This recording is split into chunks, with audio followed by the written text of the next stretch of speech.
Much for your kind introduction. Today, I'd like to talk about our latest research of viral droplet and aerosol dispersion simulations on the supercomputer Fugaku. This project has been supported by R-CCS and MEX Japan.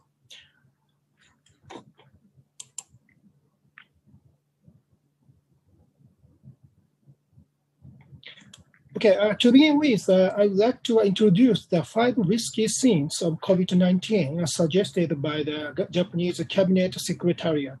The Cabinet Secretariat analyzed past cluster events in Japan and proposing the following 5 scenes, which include parties with dining, social gathering, conversations without facial covers, and sharing small places and breaks at work or at school.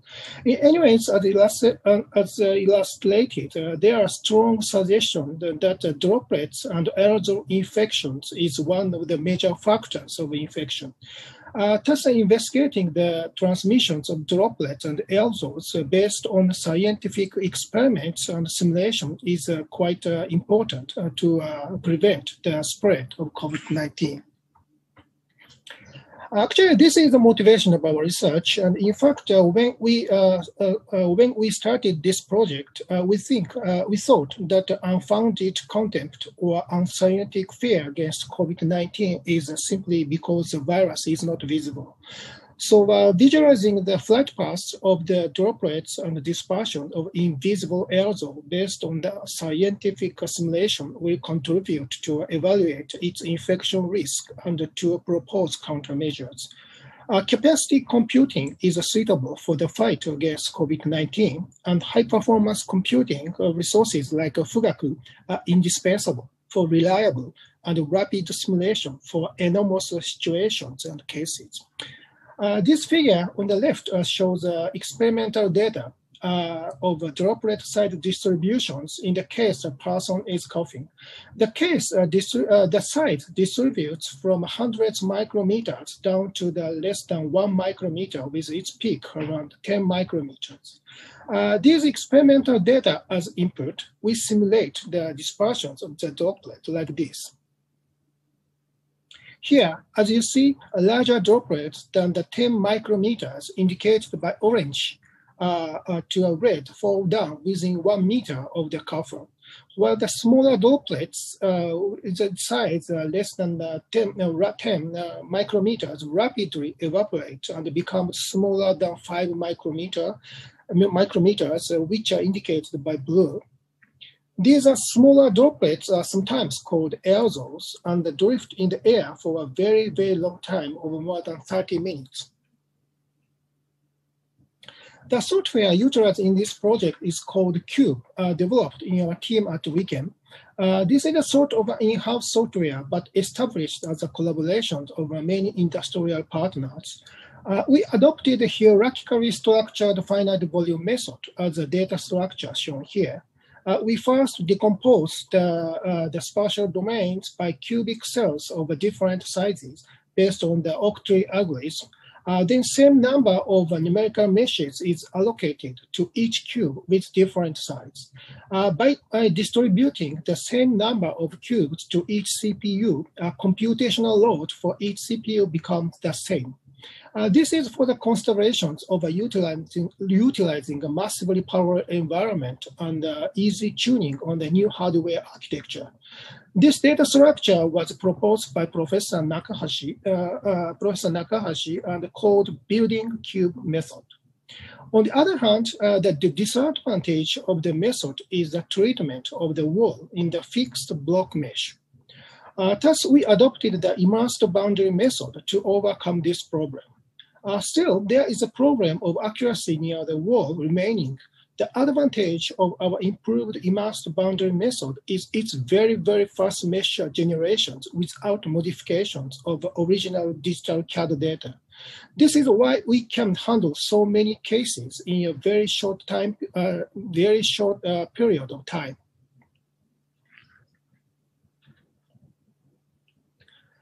The flow solver that we use for the cellular droplet modeling is composed of two primary components. One is the Eulerian solvers to model the air and fluid flow dynamics.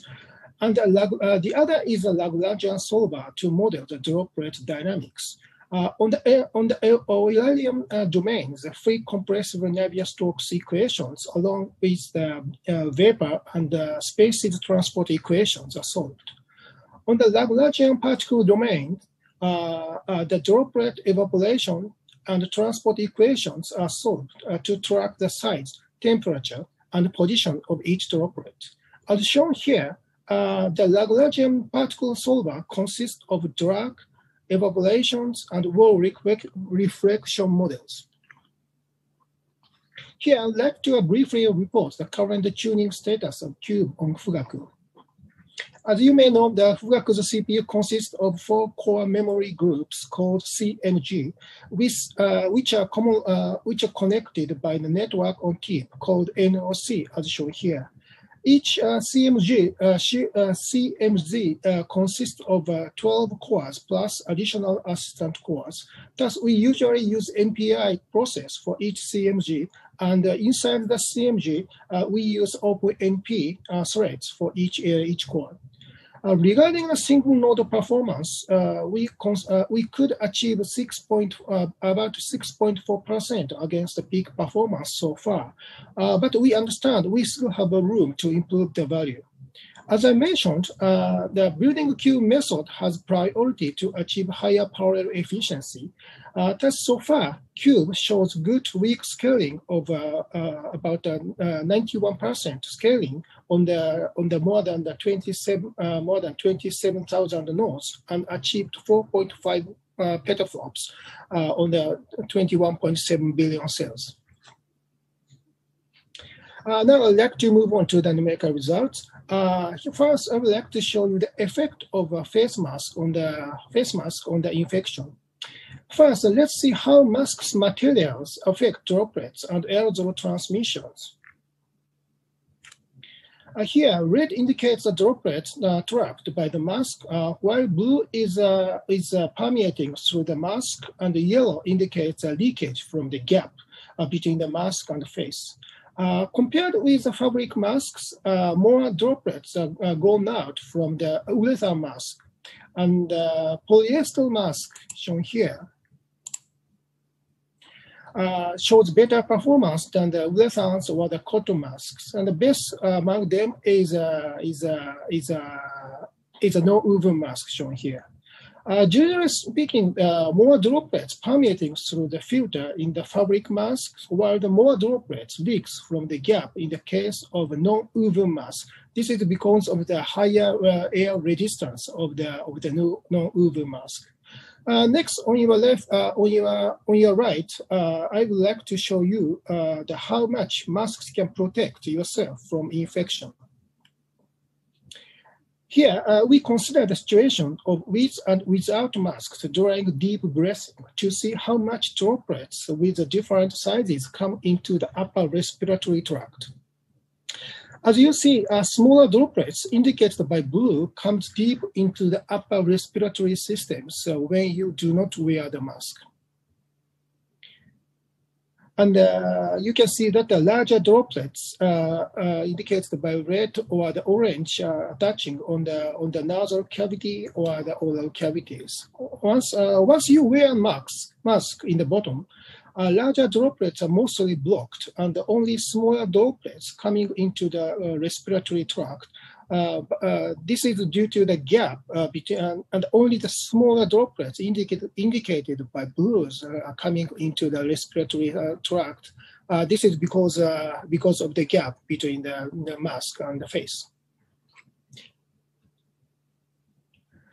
Regarding the face masks, we can say that the filtering performance of the non-woven or surgical masks are usually better than the fabric or the urethane masks.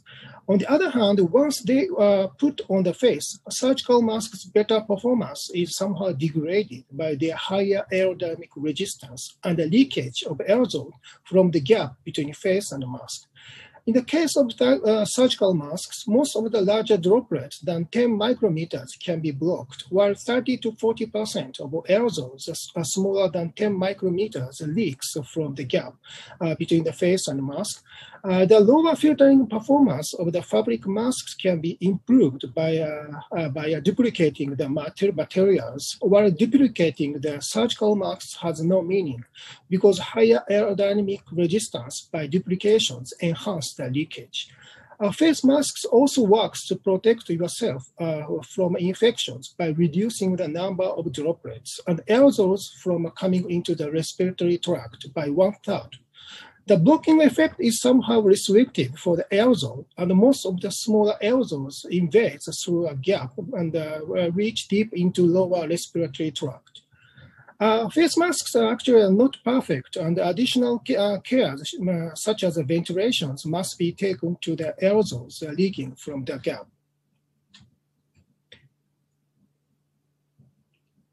Now I'd like to move on to the close-distance infection risk case.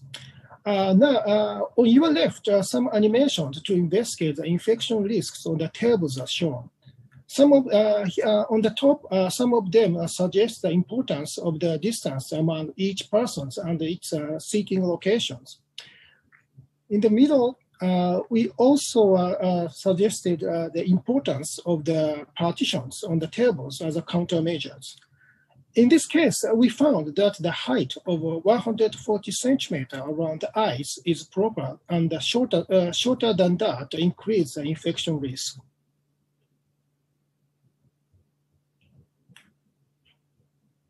On the bottom, 3 animations show the effect of humidity on the droplet dispersions. And when the humidity goes around 30%, substantial aerosol drift in the room compared with higher humidity case, which increases the aerosol infection risk, and the ventilation in the room becomes more important.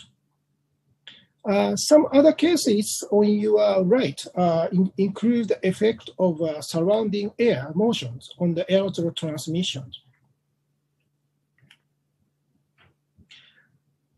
On your bottom, you can see that people are gathering there for the barbecue or some things, but due to the weak breeze from the bottom to the top, infection risks can be is going to be increased in the lateral persons as shown here. And the wind is going to be stronger from 0.5 to 1 meters per second. Risks are going to be even larger. So it means that outside is not necessarily the same, safe, I mean. Regarding the close distance, we can say that the distance among each person is a key parameter of droplet aerosol infection risks. And the risks become double when the distance goes from 1 to 0.8 meter. Thus, it is preferred to leave front and next to each other when seating. Partition is one of the reasonable countermeasures, but the usual lower partition covering only mouth should be avoided, and higher ones covering your eyes should be used. Care must be taken to the humidity in the room. Lower humidity of around 30% increase aerosol infection risk. Thus, higher ventilation in the room should be considered at the lower humidity case. Little wind or breeze transmits aerosol more than expected, whether outdoors or indoors. So once you feel breeze around you, you should take more distance from the surrounding persons. It is not always the case that outdoors are safer than indoors for the aerosol infection risk. We are now investigating the infection risks in the public transportation systems like commuter trains, taxi, airplane, and bus, and some of the results are shown here. For the commuter trains, we have investigated the effect of opening windows with and also the doors to enhance ventilation in the train. Here, we assume that the train is running 80 meters per second, 80 kilometers per hour, and solving both inside and outside air simultaneously to precisely evaluate the opening windows effect. You can see that the contaminated air indicated by red becomes green to blue by ventilation, and it becomes faster once open the windows. As you see on the right movie, it is interesting to note that opening and closing the doors also enhance the ventilation. We also observed the cases in the taxi cabins on the bottom left, and also the cases of the airplanes in the airplane cabins in the middle on the right. In the case of the airplanes, it is strongly recommended to wear the masks to reduce the total aerosols emitted in the cabins, no matter its mechanical ventilation is quite high. That is because very dense aerosols sometimes drift around the coffers, and which increase the risk of the aerosol infection.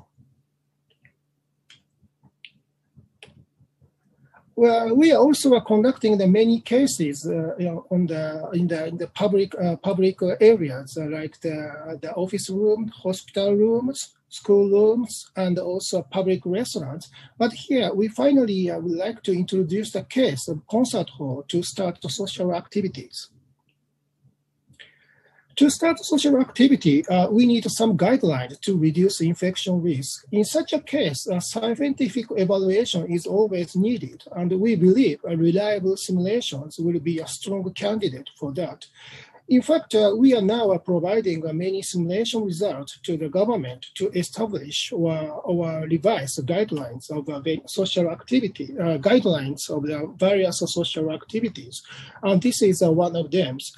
In fact, the chorus is one of the worst scenarios among musical performers, and all the person is singing with a close distance. So here we compare the three cases. On your left is a normal performance cases. You can see many droplets, aerosol emitted from the singing persons, and especially the persons in the front rows. The risk is going to be very, very high. Once you reduce the persons by half, indicated by middle, it is true that the direct droplet infection risk is reduced, but due to the reduced persons and reduced thermal flows above each persons, the risks of aerosols are more or less going to be increased, and more droplets and the aerosols drift around the persons. The best scenario seems to be wearing the mouth guard. In this case, you can block the direct droplet infection risks by reducing the flows in front of each person, and also the many persons generates a sort of the thermal plumes above that, which drift the emitted aerosols upwards and reduce the infection risk.